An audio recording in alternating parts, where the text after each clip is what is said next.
ఒక సీన్లో అయితే మాత్రం మామూలుగా ఉండదన్నమాట. ఓపెన్గా చెప్పాలంటే బాగా డెవోటీస్ ఎవరైనా ఉంటే, అంటే దేవుడి పట్ల బాగా భక్తులు ఎవరైనా ఉంటే మాత్రం వాళ్ళకి ఖచ్చితంగా పూనకం వచ్చే ఛాన్స్ అయితే ఉంటుందన్నమాట. అలా అయితే ఉంటుంది. రాజేంద్ర ప్రసాద్ గారి నట విశ్వరూపం అని చెప్పొచ్చు అనమాట. కొన్ని సీన్స్లో అయితే మాత్రం ఈ వయసులో కూడా ఆయన ఫేస్లో పలికించే ఎక్స్ప్రెషన్స్ నెక్స్ట్ లెవెల్ ఉంటాయి. మనకి కొన్ని సీన్స్కి అయితే మనకే బాగా కోపం వచ్చేస్తుంది అనమాట. ఆయన అలా పలికిస్తారు ఎక్స్ప్రెషన్స్. అలాగే ఇందులో ఒక మంచి విషయం చెప్తారు, ఏంటి అంటే మాత్రం ఆపగలిగే సామర్థ్యం ఉండి తప్పు జరుగుతున్నా పట్టించుకోకుండా వదిలేస్తే దేవుడు మొదటగా శిక్షించేది వాళ్ళనే అని చెప్పి అయితే బాగా అర్థమయ్యేలా చెప్తారు. ఇందులో దివి గారు నటించారు, శ్రీకాంత్ గారు నటించారు, ఇంకా చాలామంది అయితే నటించారనమాట. సో మరి ఇంతకీ దేని గురించి అంటే మాత్రం ఇంకేదో కాదండి, హరికథ. మీరు అనుకునే హరికథ కాదు, ఇది హరి కథ. అలాగే ఇందులో మనకి దశావతారాల గురించి కూడా చెప్తారు, చూపిస్తారు కూడా. ఆ ఫస్ట్ అంతా కూడా మనకి చాలా సస్పెన్స్, థ్రిల్లింగ్ అయితే తీసుకెళ్తారని చెప్పచ్చు. కొన్ని సీన్స్ కానీ అలాగే ఆ గ్రాఫిక్స్ కానీ నెక్స్ట్ లెవెల్లో ఉంటాయి. పీపుల్ మీడియా ఫ్యాక్టరీ వాళ్ళు అయితే తీశారనమాట. అదేనండి, ప్రొడ్యూస్ చేశారు. ఇంతకీ ఎందులో ఉంది అంటే మాత్రం డిజ్నీ ప్లస్ హాట్స్టార్లో ఉంది. అసలు కాన్సెప్ట్ ఏంటి, మరి దేవుడు మనుషుల్ని ఎందుకు చంపుతున్నాడు అనేదే మెయిన్ కాన్సెప్ట్గా తీసుకెళ్లారు. కాకపోతే ఆ మనుషులందరూ మంచి వాళ్ళేనా, మరి ఎందుకు చంపాల్సి వచ్చింది అనేది అయితే చూపిస్తారు ఇందులో. ఫస్ట్ ఆఫ్ ఆల్ అయితే మాత్రం ఆడపిల్లని ఆపదలో ఉంటే కాపాడడం మానేసి మళ్ళీ అదే ఆడపిల్లని ఇది చేయడం అనేది చాలా దారుణంగా చూపిస్తారనమాట. సో మరి అలాంటి సిచ్యువేషన్లో నీకు ధైర్యం ఉంది, ఆపగలిగే సత్తా ఉంది, అది ఆపడం కూడా నీ బాధ్యత అయి ఉండి దాన్ని పట్టించుకోకపోవడం వల్లే నీ చావు రాసిపెట్టుంది అనేలా అయితే చెప్తారు.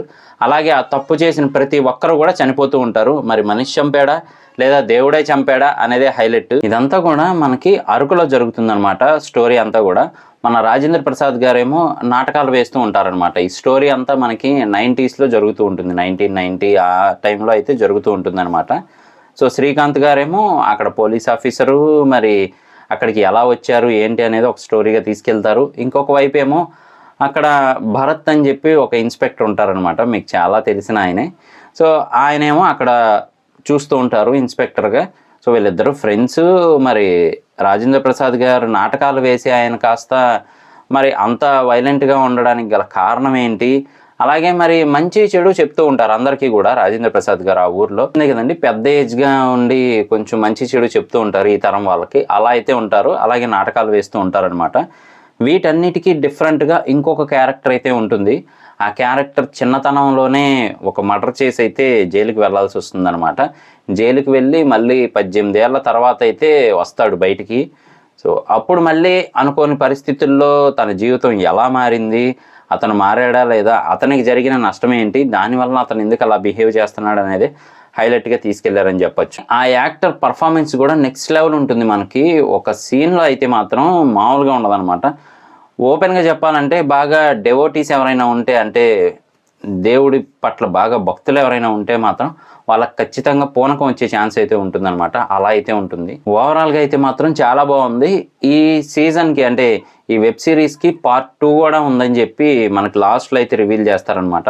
ఒక ఆవిడకి కళ్ళు లేకపోయినా కానీ ఊరిలో ఏం జరుగుతుంది ఏంటి అనేది చెప్తూ ఉంటారనమాట. ఆవిడ లాస్ట్లో కళ్ళు తెరుస్తారు భయ్యా, అసలు కళ్ళల్లో నుంచి బ్లడ్ వచ్చేస్తుంది. ఆ సీన్ మామూలుగా ఉండదన్నమాట. సో ఓవరాల్గా అయితే మాత్రం అందరూ చూడడానికి ట్రై చేయండి, బాగుంది. ఒక మంచి నీతిని అయితే చెప్పారని చెప్పొచ్చు. సో ఇది నా రివ్యూ మాత్రమే. చూసిన తర్వాత మీకేమనిపించింది అనేది కింద కామెంట్ చేయడం మర్చిపోకండి. రాజేంద్ర ప్రసాద్ గారి యాక్టింగ్ అయితే మాత్రం నాకు చాలా బాగా నచ్చింది. సో ఇది నా రివ్యూ. ఇలాంటి మరిన్ని ఇంట్రెస్టింగ్ వీడియోస్ కోసం, రివ్యూస్ కోసం, లేటెస్ట్ అప్డేట్స్ కోసం మన ఛానల్ వెంటనే సబ్స్క్రైబ్ చేసుకోండి. నేను మీ ప్రసాద్, మళ్ళీ నెక్స్ట్ వీడియోలో కలుస్తాను. Love you all.